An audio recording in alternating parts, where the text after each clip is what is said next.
हिंदू धर्म में मछली को जगत पिता भगवान विष्णु का अवतार माना गया है।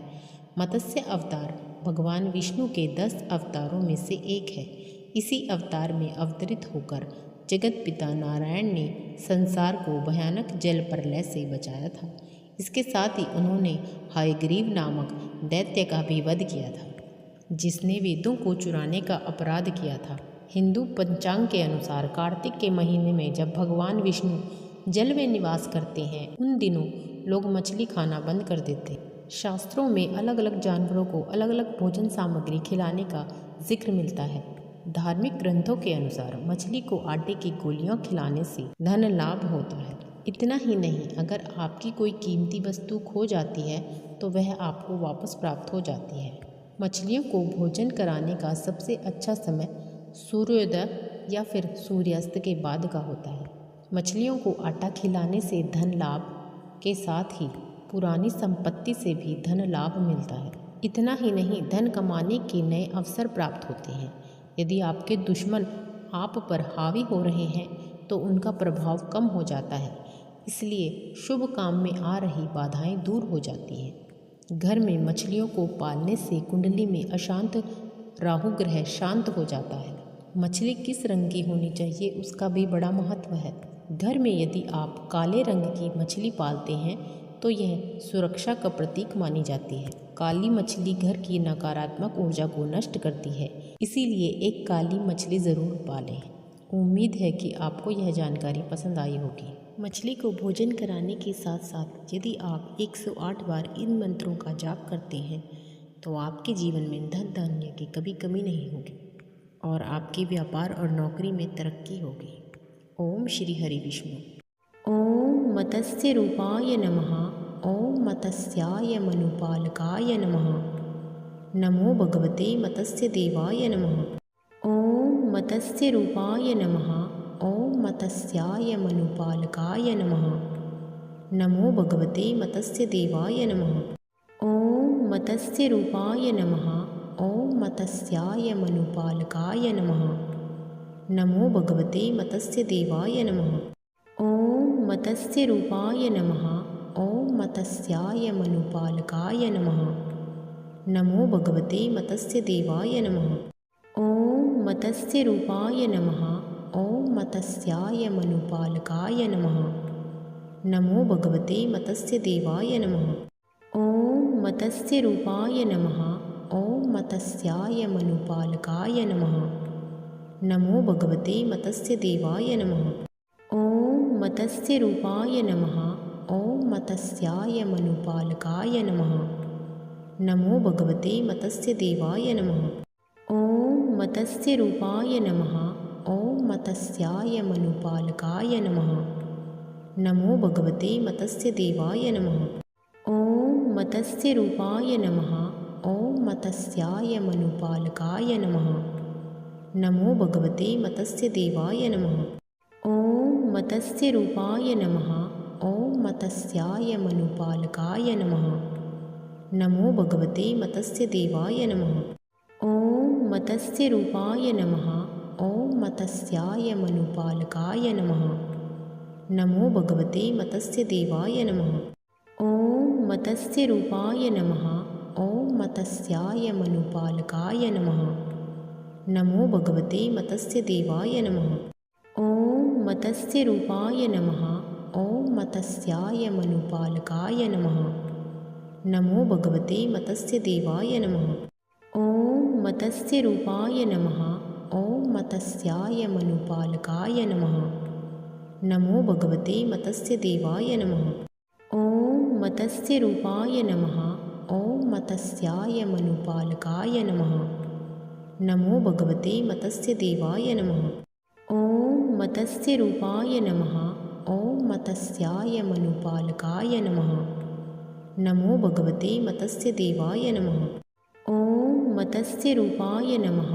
ओम मत्स्याय मनुपालकाय नमः। नमो भगवते मत्स्य देवाय नमः। ओम मत्स्य रूपाय नमः। ओम मत्स्याय मनुपालकाय नमः। नमो भगवते मत्स्य देवाय नमः। ओम मत्स्य रूपाय नमः। ॐ मत्स्याय मनुपालकाय नमः। नमो भगवते मत्स्य देवाय नमः। ॐ मत्स्यरूपाय नमः। ॐ मत्स्याय मनुपालकाय नमः। नमो भगवते मत्स्य देवाय नमः।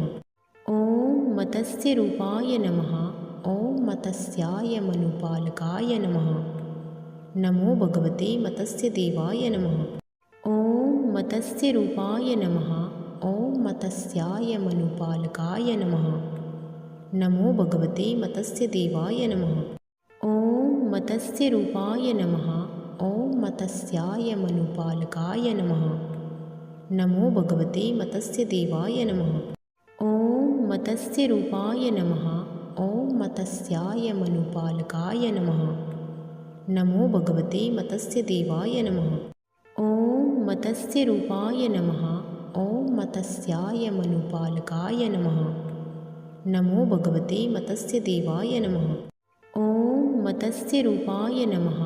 ॐ मत्स्याय मनुपालकाय नमः। नमो भगवते मत्स्य देवाय नमः। ॐ मत्स्यरूपाय नमः। ॐ मत्स्याय मनुपालकाय नमः। नमो भगवते मत्स्य देवाय नमः। ॐ मत्स्यरूपाय नमः। ॐ मत्स्याय मनुपालकाय नमः। नमो भगवते मत्स्य देवाय नमः। ॐ मत्स्यरूपाय नमः। ॐ मत्स्याय मनुपालकाय नमः। नमो भगवते मत्स्य देवाय नमः। ॐ मत्स्यरूपाय नमः। ॐ मत्स्याय मनुपालकाय नमः। नमो भगवते मत्स्य देवाय नमः। ॐ मत्स्यरूपाय नमः। ॐ मत्स्याय मनुपालकाय नमः। नमो भगवते मत्स्य देवाय नमः। ॐ मत्स्यरूपाय नमः। ॐ मत्स्याय मनुपालकाय नमः। नमो भगवते मत्स्य देवाय नमः। ॐ मत्स्यरूपाय नमः। ॐ मत्स्याय मनुपालकाय नमः। नमो भगवते मत्स्य देवाय नमः। ॐ मत्स्यरूपाय नमः। ॐ मत्स्याय मनुपालकाय नमः। नमो भगवते मत्स्य देवाय नमः। ॐ मत्स्यरूपाय नमः। ॐ मत्स्याय मनुपालकाय नमः। नमो भगवते मत्स्य देवाय नमः। ॐ मत्स्यरूपाय नमः। ॐ मत्स्याय मनुपालकाय नमः। नमो भगवते मत्स्य देवाय नमः। ॐ मत्स्यरूपाय नमः। ॐ मत्स्याय मनुपालकाय नमः। नमो भगवते मत्स्य देवाय नमः। ॐ मत्स्यरूपाय नमः। ॐ मत्स्याय मनुपालकाय नमः। नमो भगवते मत्स्य देवाय नमः। ॐ मत्स्यरूपाय नमः।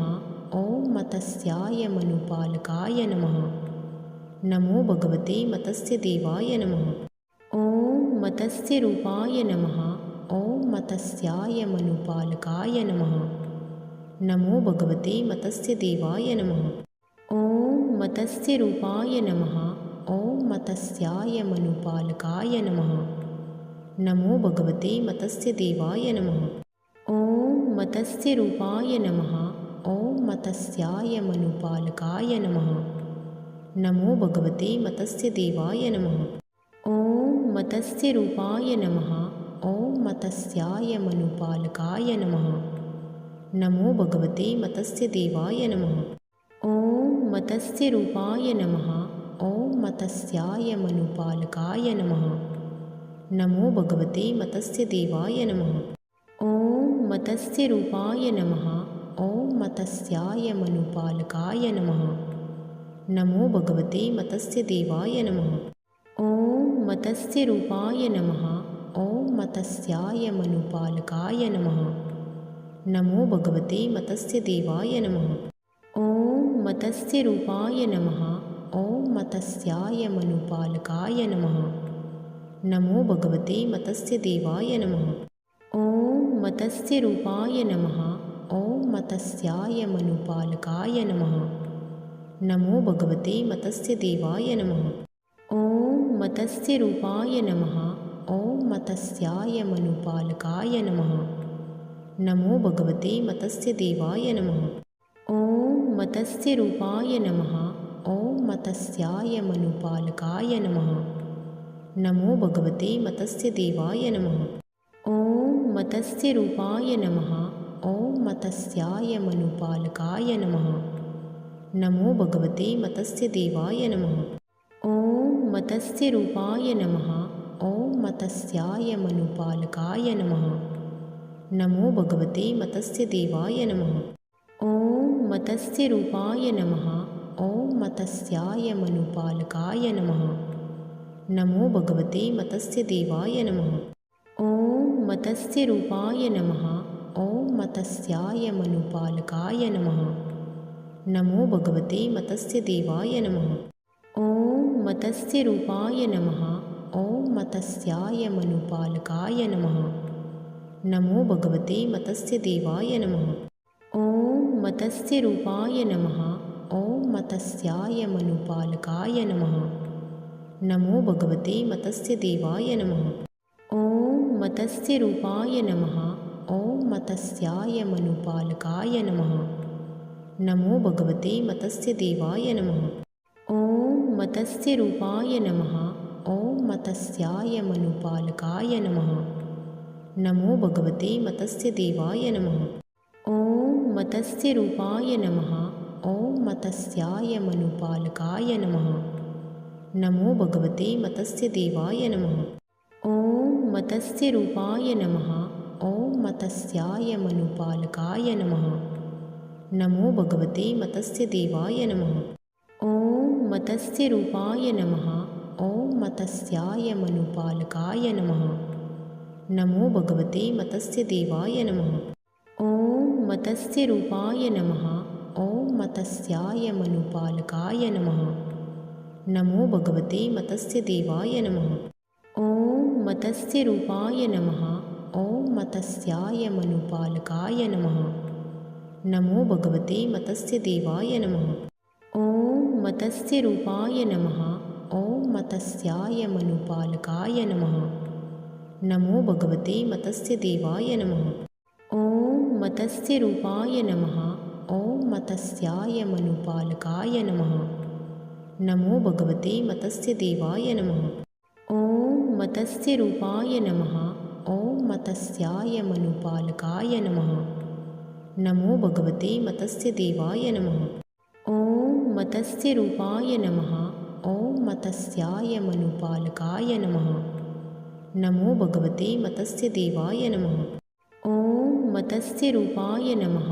ॐ मत्स्याय मनुपालकाय नमः। नमो भगवते मत्स्यदेवाय नमः। ॐ मत्स्यरूपाय नमः। ॐ मत्स्याय मनुपालकाय नमः। नमो भगवते मत्स्यदेवाय नमः। ॐ मत्स्यरूपाय नमः। ॐ मत्स्याय मनुपालकाय नमः। नमो भगवते मत्स्यदेवाय नमः। ॐ मत्स्यरूपाय नमः। ॐ मत्स्याय मनुपालकाय नमः। नमो भगवते मत्स्यदेवाय नमः।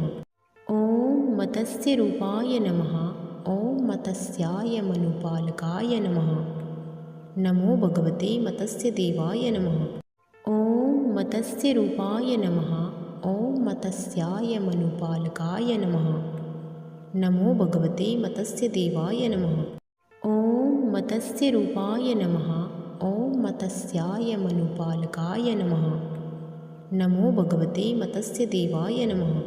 ॐ मत्स्यरूपाय नमः।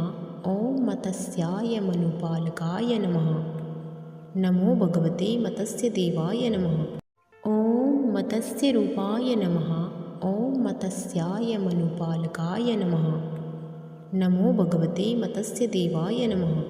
ॐ मत्स्यरूपाय नमः। ॐ मत्स्याय मनुपालकाय नमः। नमो भगवते मत्स्यदेवाय नमः। ॐ मत्स्यरूपाय नमः। ॐ मत्स्याय मनुपालकाय नमः। नमो भगवते मत्स्यदेवाय नमः। ॐ मत्स्यरूपाय नमः। ॐ मत्स्याय मनुपालकाय नमः। नमो भगवते मत्स्यदेवाय नमः। ॐ मत्स्यरूपाय नमः। ॐ मत्स्याय मनुपालकाय नमः। नमो भगवते मत्स्यदेवाय नमः। ॐ मत्स्यरूपाय नमः। ॐ मत्स्याय मनुपालकाय नमः। नमो भगवते मत्स्यदेवाय नमः। ॐ मत्स्यरूपाय नमः। ॐ मत्स्याय मनुपालकाय नमः। नमो भगवते मत्स्यदेवाय नमः। ॐ मत्स्यरूपाय नमः। ॐ मत्स्याय मनुपालकाय नमः। नमो भगवते मत्स्यदेवाय नमः। ॐ मत्स्यरूपाय नमः। ॐ मत्स्याय मनुपालकाय नमः। नमो भगवते मत्स्यदेवाय नमः। ॐ मत्स्यरूपाय नमः। ॐ मत्स्याय मनुपालकाय नमः। नमो भगवते मत्स्यदेवाय नमः। ॐ मत्स्यरूपाय नमः। ॐ मत्स्याय मनुपालकाय नमः। नमो भगवते मत्स्यदेवाय नमः। ॐ मत्स्यरूपाय नमः। ॐ मत्स्याय मनुपालकाय नमः। नमो भगवते मत्स्यदेवाय नमः। ॐ मत्स्यरूपाय नमः। ॐ मत्स्याय मनुपालकाय नमः। नमो भगवते मत्स्यदेवाय नमः। ॐ मत्स्यरूपाय नमः। ॐ मत्स्याय मनुपालकाय नमः। नमो भगवते मत्स्यदेवाय नमः। ॐ मत्स्यरूपाय नमः। ॐ मत्स्याय मनुपालकाय नमः। नमो भगवते मत्स्यदेवाय नमः। ॐ मत्स्यरूपाय नमः।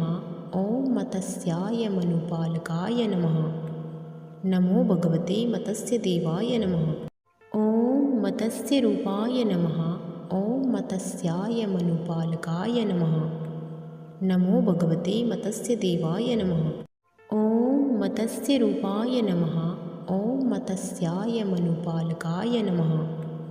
नमो भगवते मत्स्यदेवाय नमः।